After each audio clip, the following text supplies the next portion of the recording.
Hi friends, ഞാനിന്ന് തേങ്ങയൊന്നും ചേർക്കാതെ തൈരും വെണ്ടക്കായും വെച്ചിട്ട് നമുക്ക് വളരെ പെട്ടെന്ന് റെഡിയാക്കി എടുക്കാൻ പറ്റുന്ന നല്ല സൂപ്പർ ടേസ്റ്റുള്ള ഒരു തൈര് കറിയുടെ റെസിപ്പി ആയിട്ടാണ് വന്നിട്ടുള്ളത്. അപ്പോൾ അതെങ്ങനെയാണ് റെഡിയാക്കുന്നതെന്ന് നോക്കാം. വെണ്ടക്കായും ഒരു കറി ഉണ്ടാക്കാനായിട്ട് ഞാനിവിടെ 200 ഗ്രാംസ് വെണ്ടക്കായാണ് എടുത്തിട്ടുള്ളത്. അത് ഇതുപോലെ ഒന്ന് കട്ട് ചെയ്ത് വെച്ചതാണ്. ആദ്യം നമുക്ക് ഇതൊന്ന് മാരിനേറ്റ് ചെയ്ത് വെക്കാം. ഇതിലേക്ക് 1/4 ടീസ്പൂൺ മഞ്ഞൾപ്പൊടി, 1 ടീസ്പൂൺ മുളക് പൊടി, കുറച്ച് ഉപ്പും കൂടെ ചേർത്ത് കൊടുത്ത് ഒന്ന് മിക്സ് ചെയ്തെടുക്കാം. ഉപ്പ് പെട്ടെന്ന് തന്നെ വെജിറ്റബിൾസിൽ പിടിച്ചു വരും, അതുകൊണ്ട് കുറച്ച് ഉപ്പ് മാത്രം ചേർത്തൊന്ന് മിക്സ് ചെയ്തെടുത്താൽ മതിയാവും. എല്ലാം കൂടെ ചേർത്തൊന്ന് മിക്സ് ചെയ്തെടുത്തിട്ടുണ്ട്. ഇനി ഇതൊരു 10 മിനിറ്റ് ഒന്ന് റെസ്റ്റ് ചെയ്യാൻ വെക്കാം. ഇനി നമുക്ക് ഇതിലോട്ടുള്ള തൈരൊന്ന് കട്ടയില്ലാതെ മിക്സ് ചെയ്തെടുക്കണം. ഞാനിതിനായിട്ട് 1/2 ലിറ്റർ തൈരാണ് എടുത്തിട്ടുള്ളത്. നമ്മൾ മിക്സിയിലിട്ടിട്ട് ഇത് അടിച്ചെടുക്കുമ്പോൾ പെട്ടെന്ന് തന്നെ ഇത് ലൂസായി പോകും. അതുകൊണ്ട് ഒരു വിസ്ക് വെച്ചിട്ടോ സ്പൂൺ വെച്ചിട്ടോ ഇതുപോലെ ഒന്ന് കട്ടയില്ലാതെ ഒന്ന് മിക്സ് ചെയ്തെടുത്താൽ മതിയാവും. ഇതിലേക്കുള്ള അല്പം ഉപ്പും കൂടെ ഇപ്പോൾ ചേർത്ത് കൊടുത്തിട്ടുണ്ട്. ഒന്നുകൂടെ ഒന്ന് മിക്സ് ചെയ്തെടുക്കാം. ഇപ്പോൾ തൈരിൽ കട്ടയൊന്നും ഇല്ലാതെ നന്നായി തന്നെ മിക്സ് ചെയ്തെടുത്തിട്ടുണ്ട്. ഇപ്പോൾ ഒരു പാൻ വെച്ച് 2.5 ടേബിൾ സ്പൂൺ വെളിച്ചെണ്ണ ഒഴിച്ച് ചൂടായി വന്നിട്ടുണ്ട്. ഇതിലോട്ട് വെണ്ടക്കായ ചേർത്ത് കൊടുക്കാം.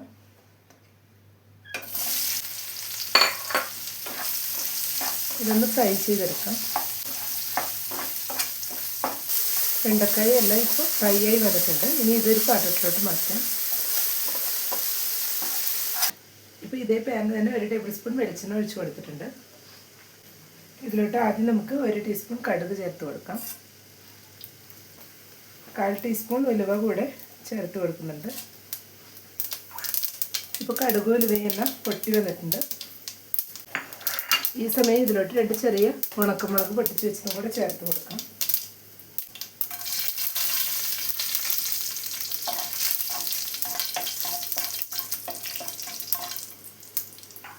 ഒരു സവാള സ്ലൈസ് ചെയ്ത് വെച്ചതും കൂടെ ചേർത്ത് കൊടുക്കുന്നുണ്ട്.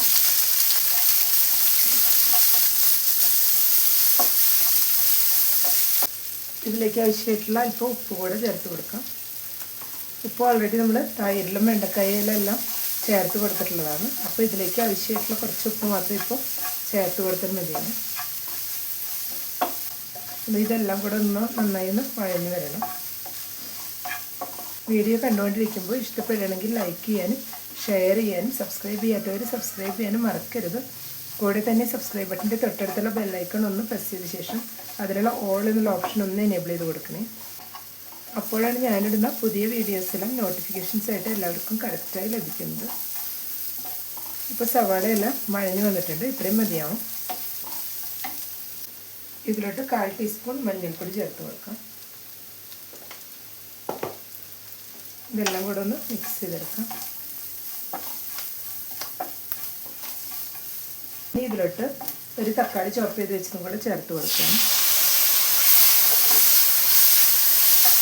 ഇനി തക്കാളിയും കൂടെ നന്നായി ഒന്ന് വഴഞ്ഞു വരണം. ഇപ്പോൾ തക്കാളി സവാളയെല്ലാം നന്നായി തന്നെ വഴച്ചെടുത്തിട്ടുണ്ട്. ഇതിലോട്ട് 1 ടീസ്പൂൺ മുളക് പൊടി കൂടെ ചേർത്ത് കൊടുക്കാം. വെണ്ടക്കായ ഫ്രൈ ചെയ്യുമ്പോഴും നമ്മൾ മുളക് പൊടി ചേർത്ത് കൊടുത്തിരുന്നു. അപ്പോൾ ഇത്രയും ഇപ്പോൾ ചേർത്ത് കൊടുത്താൽ മതിയാവും. ഇപ്പോൾ എല്ലാം കൂടെ നന്നായി ഒന്ന് മിക്സ് ചെയ്തെടുത്തിട്ടുണ്ട്. ഇതിലേക്ക് ഇനി അല്പം വേപ്പില ചേർത്ത് കൊടുക്കാം. ഫ്രൈ ചെയ്ത് വെച്ച വെണ്ടക്കായ കൂടെ ഈ സമയം ചേർത്തിട്ട് എല്ലാം കൂടെ ഒന്ന് മിക്സ് ചെയ്തെടുക്കാം.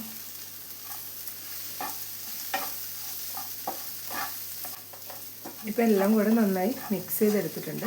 ഇനി നമുക്ക് ഫ്ലെയിം ഓഫ് ചെയ്ത ശേഷം ഇത് തൈരിലോട്ട് ചേർത്ത് കൊടുക്കണം. തൈര് നമ്മൾ ഇതിലോട്ട് ഒഴിച്ച് ചൂടാക്കി എടുക്കേണ്ട ആവശ്യമില്ല. ഇത് ചൂടോടുകൂടി തന്നെ തൈരിലോട്ട് ചേർത്ത് ഒന്ന് മിക്സ് ചെയ്തെടുത്താൽ മതിയാവും.